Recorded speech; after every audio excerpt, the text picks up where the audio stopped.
Racist flight attendant spills acid on black elder. Not knowing he owns the airline, an inhumane act against an elderly passenger shocks the cabin, but the flight attendant is unaware of the power this man wields. And if you cherish your family and love stories like this, don't forget to subscribe to our channel and avoid 10 years of bad luck. Flight 237 lifted off from JFK International Airport on a clear morning in September. The Boeing 787 climbed steadily through scattered clouds as Brad Mitchell adjusted his uniform tie for the third time since takeoff. At 26, he was the newest flight attendant on the transcontinental route, and this flight represented his chance to prove himself worthy of permanent status on international routes. The first-class cabin hummed with the quiet conversations of 13 passengers. Brad noticed a group of executives in the front rows, their voices carrying over-the-engine noise as they discussed quarterly projections. Among them sat Lisa Chun, her professional attire contrasting with her younger age. While the executives talked, she wrote rapidly in a leather-bound notebook, occasionally glancing up to study the other passengers. Brad began his service routine, pushing the drink cart with practiced precision. The cart's wheels glided smoothly over the cabin floor as he approached the first row. "Good morning. Would you care for something to drink?" His voice maintained the professional tone he'd rehearsed countless times during training. The executives ordered their drinks: 3 Scotch neat, 1 sparkling water, and a coffee for Lisa. Brad's hands moved efficiently, preparing each drink while maintaining eye contact and small talk. He heard scattered laughter from the group as one of them shared what seemed to be an inside joke. Moving to the next section, Brad noticed an elderly black man sitting alone by the window. The passenger appeared absorbed in reading The Wealth of Nations, his fingers tracing lines across the page. Unlike the boisterous executives, this passenger carried an air of quiet dignity. The drink carts were caught slightly on a floor strip. Brad reached for the acid-based cleaning solution he used between services, stored in an unmarked bottle to save space. The executive's laughter grew louder, drawing Brad's attention just as he lifted the bottle. Time seemed to slow. The bottle slipped from Brad's fingers, its contents arcing through the air. Before he could react, the liquid splashed across the elderly passenger's chest and lap. The man's book clattered to the floor as he let out a sharp cry of pain. The cabin fell silent for a fraction of a second before erupting into chaos. Cell phones appeared from multiple seats, their cameras pointing toward the scene. The elderly man's expensive suit began to show visible damage where the acid had made contact. Several passengers stood up, some reaching for the man, others backing away from the spreading liquid. Brad froze in place, his mind failing to process the sequence of events that had just unfolded.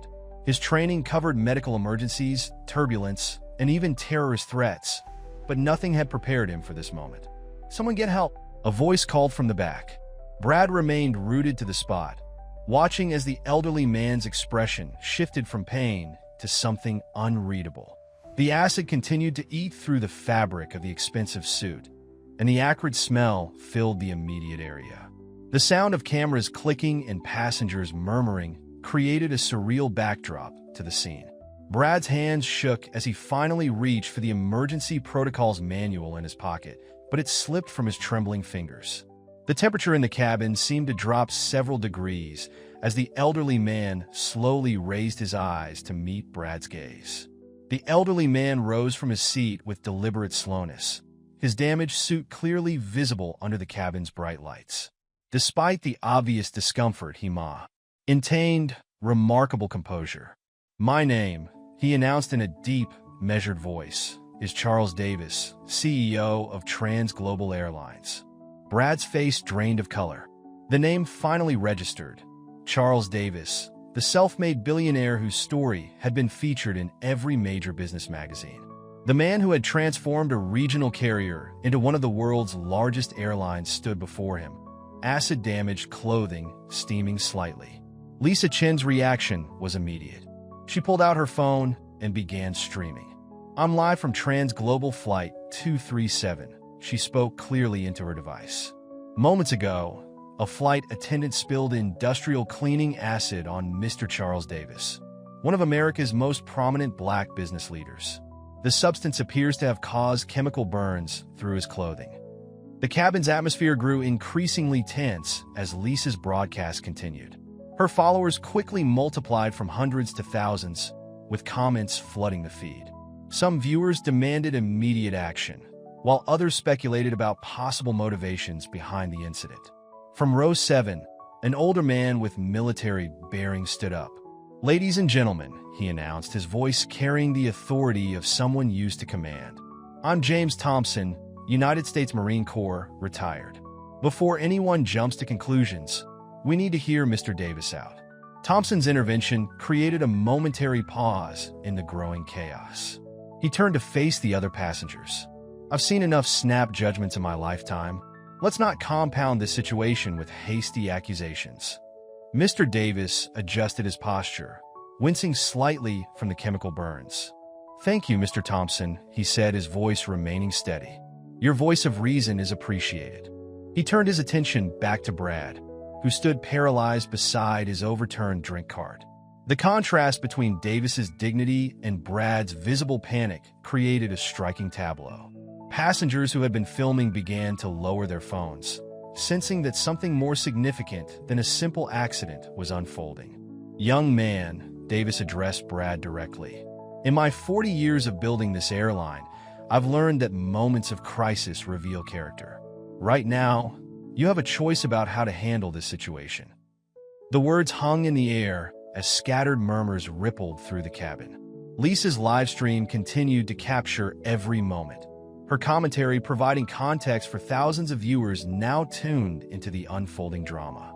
Thompson moved closer to Davis, offering his handkerchief to help deal with the acid damage. "Sir, should we request an emergency landing?" he asked, his military training evident in his practical approach to the crisis. Davis shook his head slightly. "That won't be necessary, Mr. Thompson. I believe this situation requires a different kind of resolution." He maintained eye contact with Brad, who had yet to speak or move from his position. The tension in the cabin reached a new level as passengers waited to see how the scenario would unfold. Brad's career, possibly his entire future, hung in the balance of the next few moments. Mr. Davis settled back into his seat, now wrapped in a first-class blanket to replace his damaged suit jacket. "Perhaps," he began, his voice carrying throughout the now silent cabin, "this is an opportunity to share something with all of you." The passengers leaned forward in their seats as Davis spoke. 40 years ago, I was denied a job as a baggage handler at this very airline. The supervisor told me, quite directly, that certain positions weren't meant for people who looked like me. He paused, letting the weight of his words sink in. Today, I own that airline, but the path here wasn't simple. I started with a single cargo plane, flying mail between regional airports. Every bank loan was a battle. Every contract negotiation felt like walking through a minefield. And yet here we are. Brad remained standing, but his posture had changed. The initial panic gave way to something else, a dawning recognition. He watched as Davis described decades of systematic barriers, each one overcome through a combination of intelligence, persistence, and dignity. Throughout the cabin, the atmosphere began to shift. A woman in business class wiped tears from her eyes. An elderly couple held hands, nodding in recognition of shared memories. Even the loud executives from earlier sat in respectful silence. "When I was your age," Davis addressed Brad directly, "I learned that accidents can reveal truths we try to hide from ourselves. The question isn't whether we make mistakes, we all do. The question is how we respond to them."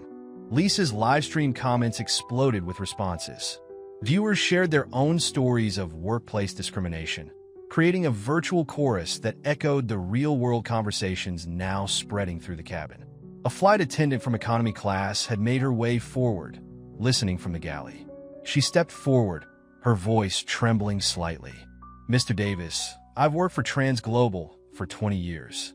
I never knew this story." "Many don't," Davis replied. "We often hide our struggles, thinking they make us appear weak. But transparency can be a powerful tool for change." Brad finally found his voice. "Sir, he started, but Davis raised his hand gently. "Before you speak," Davis said, "I want you to understand something. This moment isn't just about you or me. It's about every person who's ever been judged before they could prove themselves. The cabin had transformed into an impromptu forum. Passengers began sharing their own experiences, stories of prejudice, of overcome obstacles, of hard-learned lessons about judgment and assumption. One passenger, a middle-aged teacher, described her experiences with unconscious bias in the classroom. Another, a young entrepreneur, talked about the challenges of breaking into established business networks. Brad listened to each story, his initial shame gradually giving way to understanding. The acid stain on Davis's clothing had become more than just evidence of an accident. It was now a visible reminder of deeper wounds that needed healing. The atmosphere in the cabin shifted as a passenger in row 12 stood up abruptly. "This is ridiculous," he announced. "We're turning a simple accident into some kind of social justice seminar." His words cut through the momentary peace that had settled over the cabin. Others joined in, voices rising from different sections. "He should be fired on the spot," someone called out. "It's basic competence," another defended Brad. "Anyone could have made that mistake." The cabin quickly divided into opposing camps. Lisa adjusted her camera angle, ensuring she captured the growing tension. "We're witnessing a microcosm of our society's larger struggle," she narrated to her viewers. "What started as an accident has exposed deep-seated attitudes about privilege, responsibility, and accountability." Brad stood at the center of this storm, his uniform feeling increasingly like a target. "It was an accident," he said, his voice barely carrying over the heated discussions. "I didn't mean to." "Intent isn't the only thing that matters," Lisa interrupted, turning her attention from her phone to Brad. "What matters is impact. You need to acknowledge the harm caused, regardless of your intentions." The debate intensified. A corporate lawyer from First Class began citing liability issues. A social worker from Economy spoke about systemic patterns of behavior. The cabin became a courtroom, with Brad standing trial before a jury of passengers. "A public apology is the minimum requirement," Lisa insisted, her livestream comments overwhelmingly supporting her position. "Your silence only makes this worse." Brad looked around the cabin, seeing faces twisted with anger, disappointment, and judgment. Some passengers refused to meet his eyes, while others stared accused. Ingley, Mr. Davis remained seated, observing the scene with an unreadable expression. Brad started, then stopped. The words wouldn't come. How do you apologize when every word feels insufficient? How do you acknowledge harm when you're still processing what happened? The pressure mounted as more passengers joined the discussion. Someone mentioned social media campaigns. Another suggested boycotts. The incident was spiraling beyond the confines of Flight 237, becoming a symbol of larger societal issues. Brad finally turned to face Mr. Davis directly. His hands were shaking, but his voice found strength. "Mr. Davis, I apologize for my carelessness. I apologize for the harm I caused you. But more than that." Before he could finish, another passenger interrupted. "Apologies are meaningless without action. What are you going to do about it?" The question hung in the air as Brad struggled to find an answer. The simple act of saying sorry had become complicated by layers of social expectation and historical context. His career, his reputation, and his understanding of himself were all on the line. Mr. Davis shifted in his seat, the chemical burns clearly causing him discomfort despite his composed exterior. "I accept your apology, Brad," he said, silencing the cabin momentarily. "But acceptance doesn't mean the conversation ends here." The burns on Davis's skin had begun to redden, creating a stark visual reminder of the incident's physical impact. A flight medic who had been quietly treating him confirmed the need for further medical attention upon landing. "Fire him!" The shout came from a man in an expensive suit. "This kind of incompetence is unacceptable." Others joined in, their voices creating a crescendo of demands for immediate action. "Everyone deserves a chance to learn and grow," countered a woman wearing a teacher's conference badge. "Firing him solves nothing. It just pushes the problem somewhere else." Brad backed away from the confrontation, finding himself cornered near the galley. The weight of the situation pressed down on him like the cabin's pressurized air. He slumped into a jump seat, head in his hands. From this position, He could see the damage he'd caused more clearly. Mr. Davis's expensive suit was ruined, the fabric eaten away in patches. But it was the man's dignified bearing despite his obvious pain that struck Brad most deeply. The cabin had divided into clear factions. One group demanded immediate punishment, another advocated for understanding, while a third remained uncomfortably silent. The microcosm of society played out at 35,000 feet.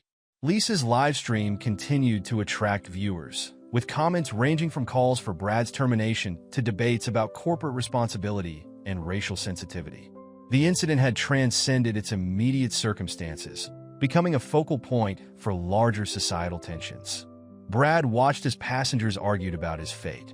Each comment, whether in his defense or calling for punishment, made him feel smaller. The uniform he'd once worn with pride now felt like a costume he didn't deserve. "Your silence speaks volumes," someone called out to him. "How can we trust you'll change if you can't even face this directly?" The accusation cut deep. Brad looked up, meeting the eyes of various passengers. Some showed anger, others disappointment, and a few displayed unexpected compassion. Mr. Davis continued to observe, his expression thoughtful despite his obvious discomfort.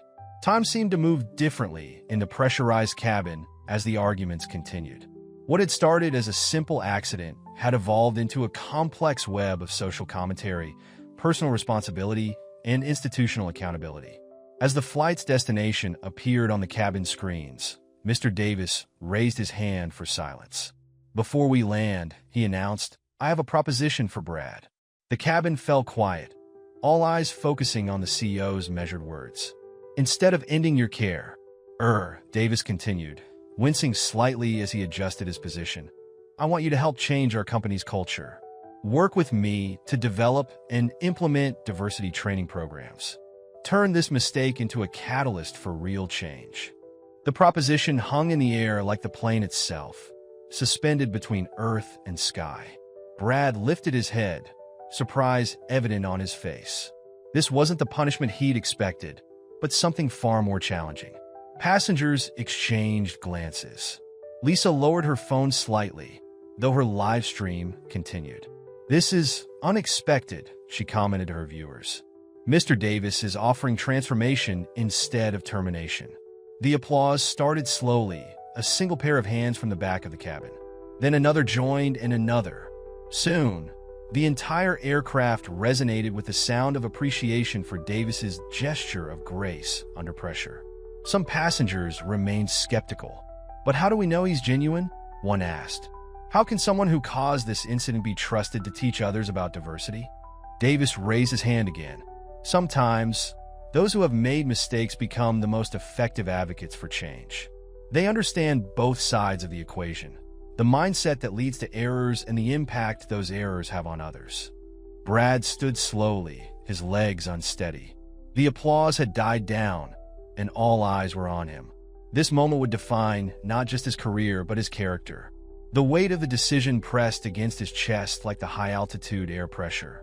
"Mr. Davis," he began, his voice stronger than before, "I accept your offer, not because it saves my job, but because I need to understand. I need to do better. We all do." The solidarity in the cabin became palpable. Even some of Brad's harshest critics nodded in acknowledgement of his willingness to embrace this opportunity for growth.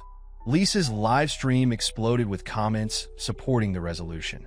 Her followers began sharing similar stories of transformation, moments when mistakes led to meaningful change rather than mere punishment. The plane began its initial descent, the cabin lights dimming slightly. In this softer light, the damage to Mr. Davis's clothing seemed less stark, though the lesson it represented remained clear and bright. The landing gear deployed with a familiar thud. Brad stood near the forward galley, his mind racing with thoughts about the impending meeting with Mr. Davis. The reality of what awaited him on the ground began to sink in. Flight 237 touched down smoothly despite the turbulent atmosphere inside the cabin. As passengers gathered their belongings, many cast meaningful glances in Brad's direction. Some offered encouraging nods, while others maintained their skeptical expressions.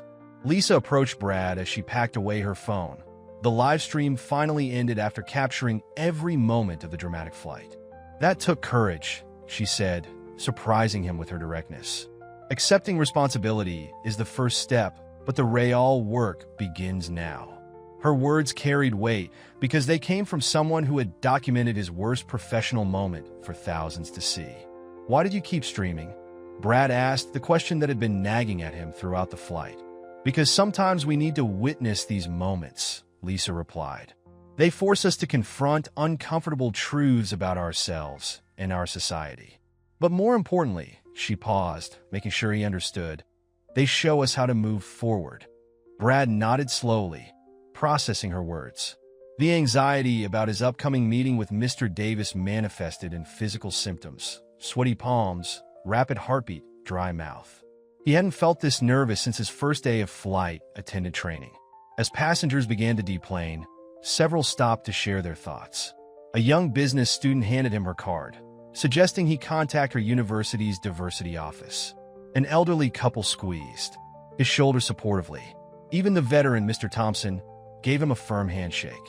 "Remember," Thompson said in his military-trained voice, "missions don't always go as planned. It's how you adapt and overcome that matters."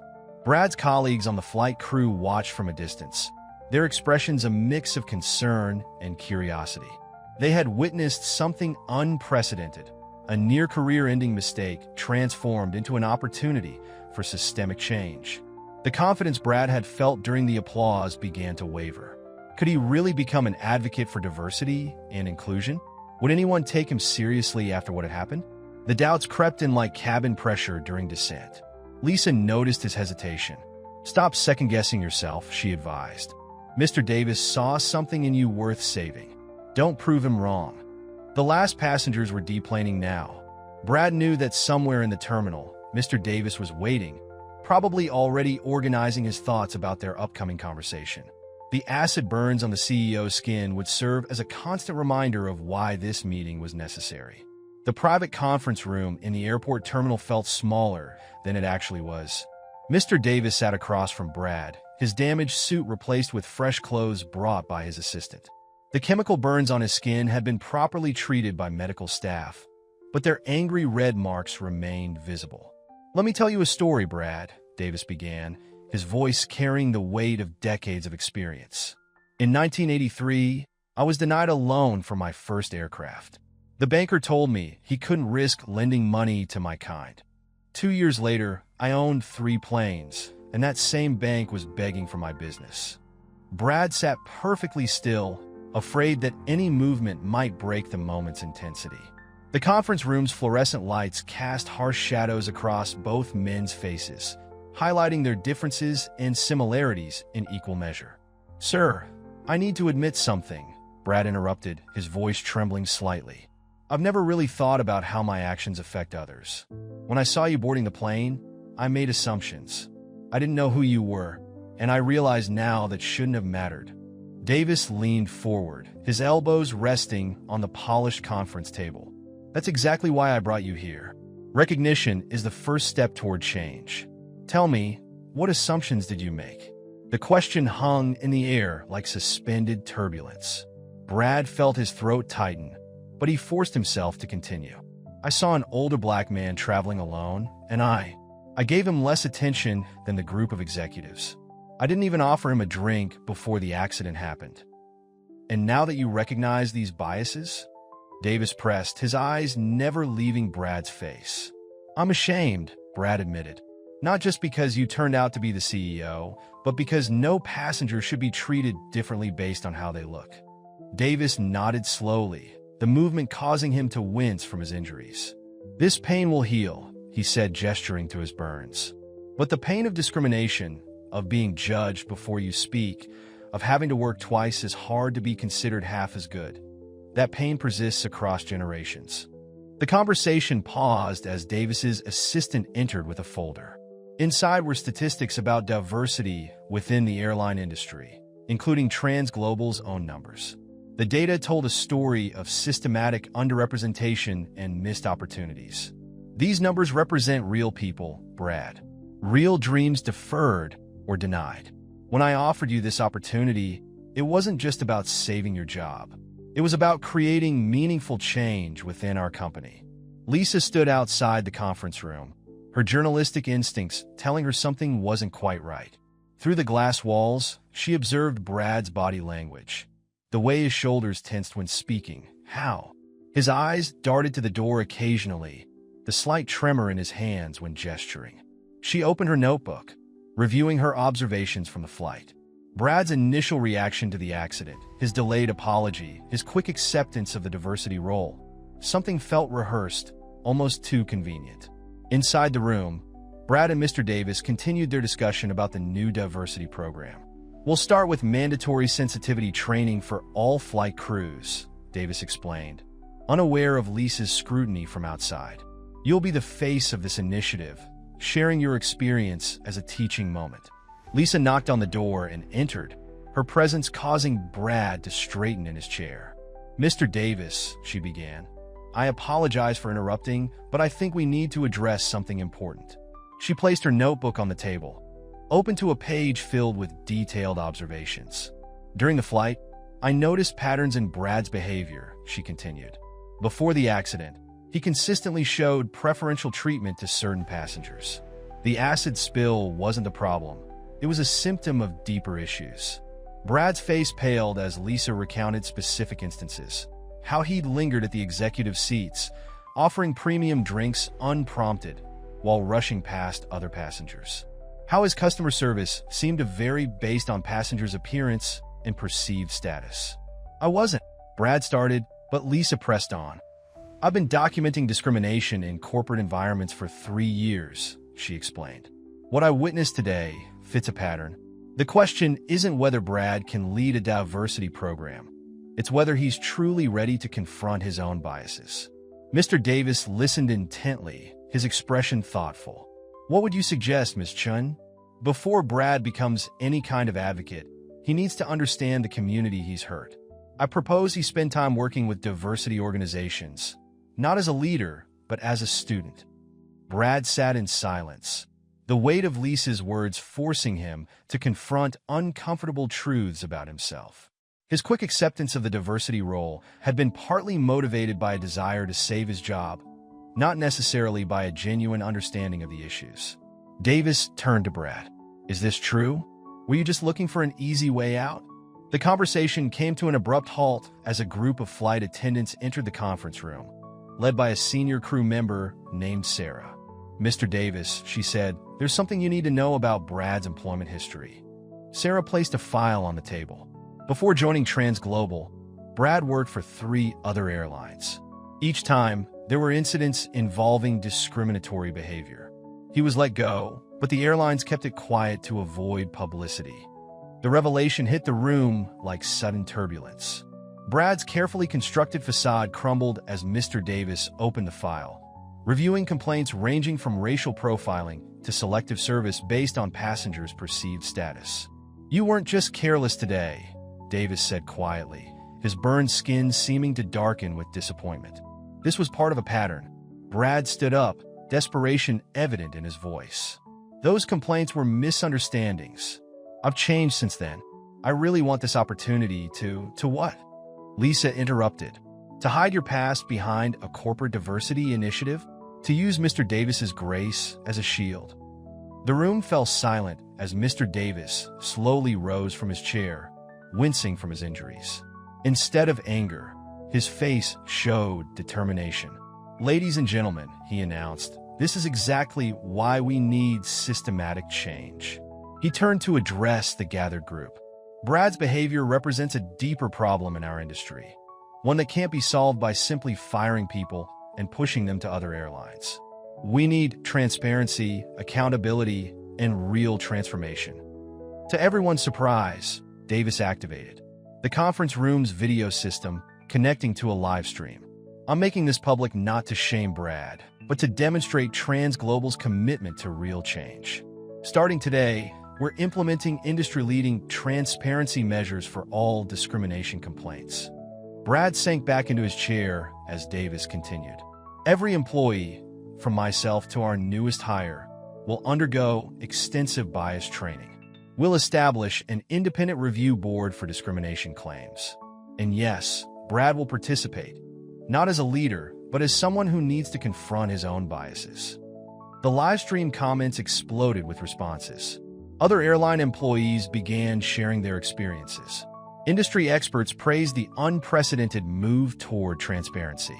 "Mr. Davis," Brad said quietly, "I don't deserve this chance." "This isn't about what you deserve," Davis replied. "It's about creating meaningful change.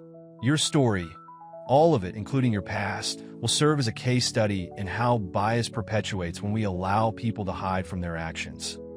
The conference room, now filled with airline staff, media representatives, and industry observers, became a symbol of transformation.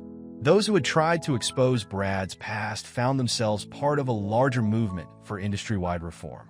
As the day ended, Mr. Davis's burned skin had begun to heal, but the impact of Flight 237 was just beginning to spread across the airline industry, proving that sometimes the greatest changes come from confronting our deepest flaws. The story of Brad's fall from pride became not just a cautionary tale, but a catalyst for systematic change in an industry long overdue for transformation.